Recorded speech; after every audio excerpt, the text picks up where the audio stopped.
You're watching 11 Alive Morning News. 11 minutes of nonstop news starts now. First this morning, Georgians still waiting for their money months after the state promised cash assistance payments. We set out to see what's going on. Slutty Vegan founder Pinky Cole responds to accusations that she took employees' tips and paid them less than minimum wage.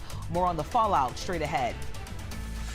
And we're looking at the possibility for strong severe thunderstorms pushing into the area. And in fact, it's more likely this afternoon. We'll track it for you or time it out for you hour by hour coming up. Brian Kemp will officially start his second term as Georgia's governor later today. His inauguration set to happen in a little more than 2 hours. The event kicks off with a prayer service at the Cathedral of St. Philip at 8 o'clock this morning. The swearing-in ceremony is at 9:30 at the Georgia State Convocation Center.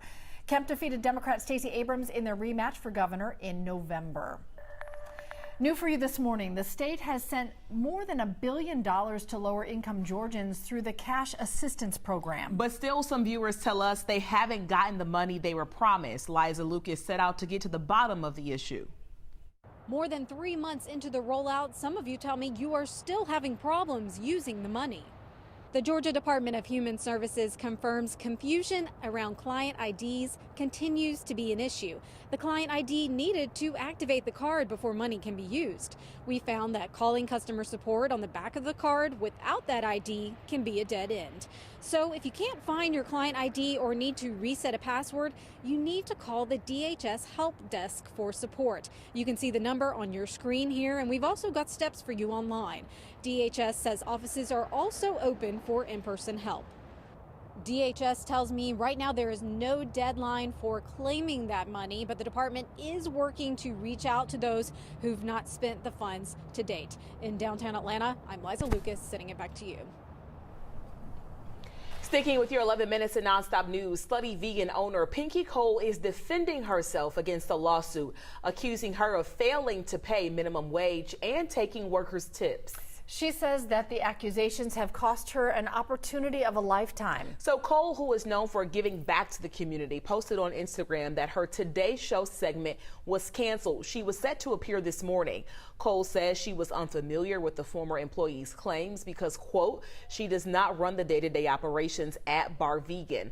The lawsuit against Cole, 2 co-owners, and Bar Vegan alleges they violated federal labor laws. There will not be any in-person trials at the DeKalb County Courthouse today. A pipe burst on Wednesday, causing a lot of damage to the courthouse, so trials are pushed back to April 3rd. Grand jury indictments are the only exception. County workers will work remote until the repairs are done. Some Republicans in the state legislature are looking to get rid of Georgia's income tax. New legislation would also axe the state's 4% sales tax and replace it with a new sales tax of 7.5 to 8%.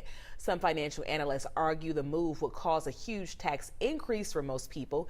An audit estimates the plan would cost the state more than $3 billion in 2025. Airlines are hoping to move past delays after a computer outage crippled the nation's airports. This time yesterday, hardly any flights were taking off. The Federal Aviation Administration says a corrupted file caused that outage, but DOT officials say that so far there is no evidence of any kind of cyber attack.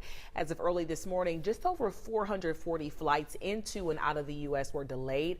That is according to the flight tracking website FlightAware. The U.S. travel industry says the country's aviation infrastructure is in immediate need of an upgrade. Right now, police are issuing a warning to people flying out of Atlanta's airport. They are seeing more baggage thieves. Molly Oak has more on the growing problem and how to best protect your things. Well, one thing travelers are doing is putting trackers inside their luggage.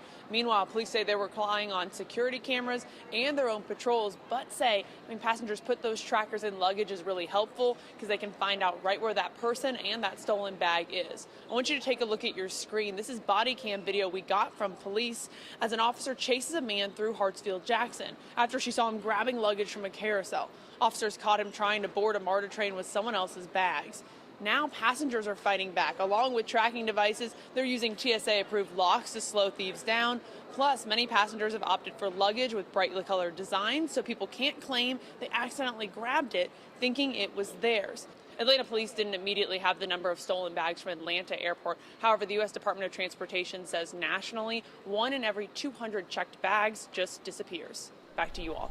Molly, thank you. Georgia's gas tax has been back in place for just over 24 hours now. The state average is already up significantly. We checked the latest numbers from AAA. The state average for a gallon of gas is $2.97. That's up 10 cents compared to this time yesterday morning. So the hunt begins for the cheapest gas. We did some research for you for the cheapest prices in major metro counties, according to Gas Buddy. In Fulton, check out the Sam's Club on Davis Drive. It's $2.56. In DeKalb, it's $2.55 at the Shell gas station on Snapfinger Woods Drive. In Clayton County, you can hit the Costco on Mount Zion Road, where you'll find it's $2.53. This morning, there is a dangerous shortage of a life-saving drug used by diabetics all over the country. Ozempic is an injectable medication that helps treat type 2 diabetes. Its main ingredient also helps people lose weight. When doctors started prescribing it to treat obesity, the drug went viral. Everyone was talking about it. The skinny pin sensation led to a nationwide shortage. Coming up on the Today Show, how the drug works, its side effects, and when diabetics can expect this shortage to end. Well, it's dry over us right now, but we're watching these thunderstorms begin to form back off to the west over toward Mississippi and then moving into parts of Alabama. By noon today, we can see it in our far northwestern counties. Temperatures will be on the mild side. 67 degrees will be a temperature by noon. By 3 o'clock, 70. That's when we'll have the heaviest rain over us, the strongest winds with these thunderstorms as well. By the time we get to 6, a lot of that will push over toward the east. The heaviest rain will keep a few scattered showers around. Temperatures right at 62 degrees by then. We are locked and loaded. We're going to be here to keep you safe, to let you know what's going on with that. All right. I know you'll keep updating us. And 11alive.com will also have updates for you as well. So get your errands done early. Enjoy the rest of the day. Be safe out there. And we'll see you back here tomorrow morning. We'll hand it off to the Today Show.